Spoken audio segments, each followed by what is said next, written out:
The village has been doing pretty well. I've gained 4 people in total, so the resource management should be slightly easier from here on out. One thing I hear people complain about this game in general is the grind, and although it can be a reality for a lot of us, I'm here to tell you that it does not have to be.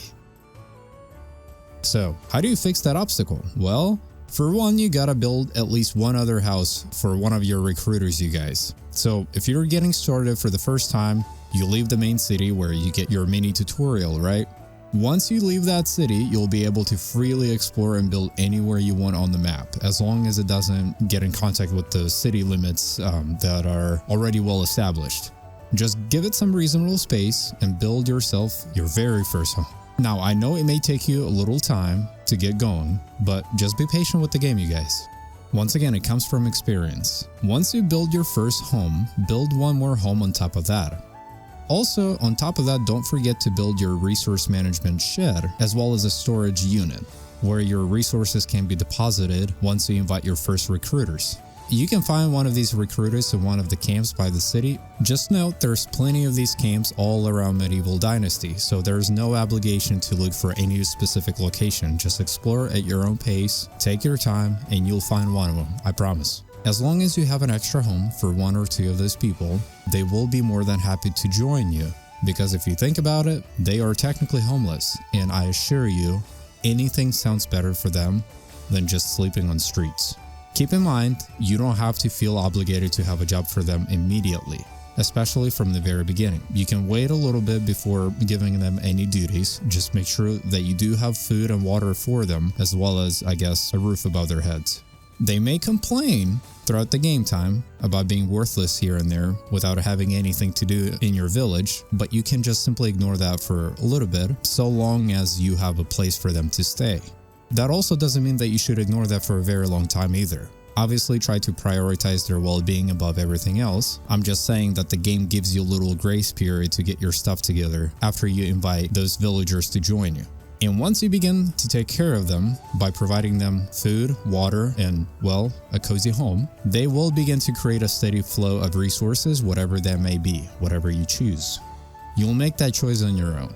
While my village is managing at its own, I try to focus on hunting and gathering as much meat as possible, and then I sell that big portion of it, and that is how I personally generate my flow of income in this game. Money in this game is extremely important. Not only do you have to pay them to do those duties, but also come every spring season, you must pay your tax in this game.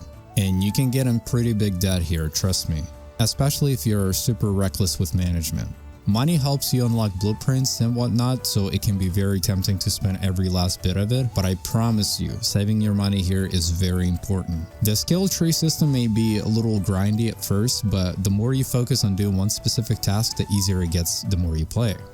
For example, the more you use bow and arrows, the more precise and time efficient you get with holding your breath, or even become extremely silent while crouching and hunting. The more trees you cut, the less likely you are to quickly break your tools, as long as you prioritize those skills instead. Your first winter in this game can also get extremely cold, especially if you don't prepare yourself in time and don't buy yourself warmer clothing. If you didn't have enough time to craft those things, you may have to run around the whole entire winter with a torch, which is okay, I've done it before. But being able to run around while it's freezing without having a single light source is very cool and certainly needed. Having heavy-duty backpack is also pretty important in this game since it gives you the more storage to carry items, and it is a game-changing experience, I promise you. Exploration is extremely important and simply relaxing. You may encounter different people and potentially strike a friendship. You can run into abandoned buildings which contain a lot of valuable loot and money, so it doesn't hurt to stop by and explore one of those areas as you freely explore. Which leads to my next point. There are people on the internet saying that this game is simply too grindy, and the only way to progress in this game is doing quests and missions, and that is simply not true. Doing quests increases your rank fairly quickly amongst other cities, but in order to progress in this game, you have to generate money and spend them on blueprints.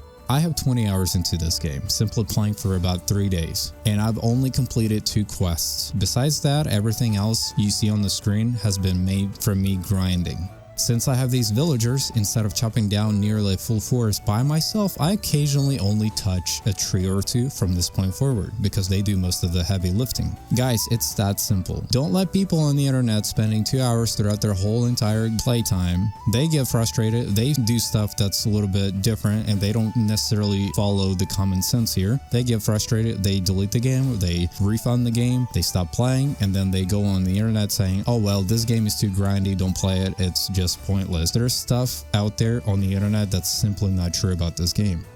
Saying that this game is too grindy is just too funny for me. Like, I have not touched a single tree in about 2 days in the game. And guess what? I'm generating and I'm still building houses, but I'm not doing the work. Sure, I'm building houses, but I'm not going and chopping down every single tree I see like I would in the first stage of the game.